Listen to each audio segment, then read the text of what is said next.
Hey guys, ఇవాళ మన special recipe నిమ్మకాయ పులిహోర.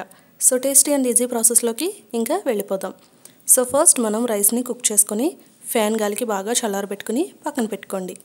అండ్ ఇప్పుడు తాలింపు కోసం శనగపప్పు, మినప్పప్పు, ఆవాలు, జీలకర్ర, పల్లీలు అండ్ వీటితో పాటు పచ్చిమిర్చి, ఎండుమిర్చి, కొత్తిమీర అండ్ కరివేపాకు తీసుకుని పక్కన పెట్టుకోండి.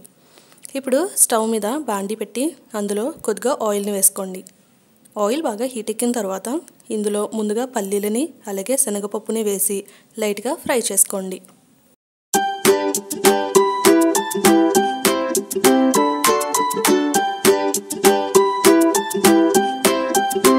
లైట్గా ఫ్రై అయిన తర్వాత ఇప్పుడు ఇందులో మినపప్పు, జీలకర్ర అలాగే వాటితో పాటు పచ్చిమిర్చి, ఎండుమిర్చి, కొత్తిమీర, కరివేపాకు సో వీటన్నిటిని వేసుకుని బాగా ఫ్రై చేసుకోండి.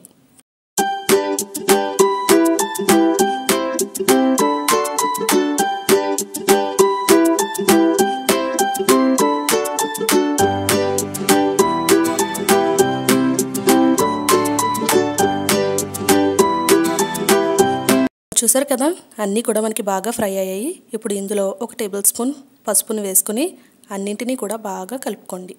సో ఒక 1 మినిట్ అలా వేగిన తర్వాత స్టవ్ ఆఫ్ చేసేసుకుని పక్కన పెట్టుకోండి. ఇప్పుడు మనకి పులిపికి సరిపడా నిమ్మరసాన్ని తీసుకుని పక్కన పెట్టుకోవాలి. ఇందాక మనం కుక్ చేసి పక్కన పెట్టుకున్నాం కదా, ఆ రైస్లో ఆ తాలింపు అంతటిని కూడా వేసుకోండి.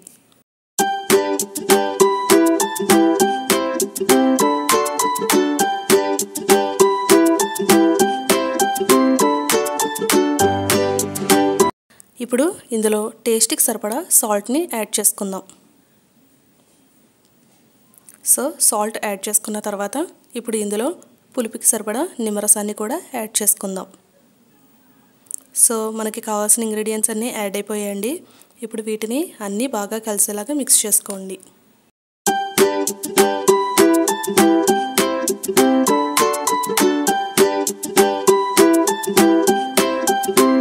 సో అంతా మిక్స్ అయిపోయింది కదండి. ఇప్పుడు పులుపుని అలాగే ఉప్పుని ఒకసారి టేస్ట్ చేసుకుని చూసుకోండి. ఏదైనా తగ్గింది అనిపిస్తే ఇప్పుడు యాడ్ చేసుకోవచ్చు. సో అంతేనండి, ఫైనల్లీ నిమ్మకాయ పులిహోర చాలా ఈజీ ప్రాసెస్, ప్రతి ఒక్కరు కూడా ట్రై చేయొచ్చు. అండ్ వీడియో నచ్చితే తప్పకుండా లైక్ చేయండి. అండ్ మరిన్ని రెసిపీస్ కోసం నా ఛానల్ని తప్పకుండా సబ్స్క్రైబ్ చేసుకోండి. And follow my Insta page. And thanks for watching.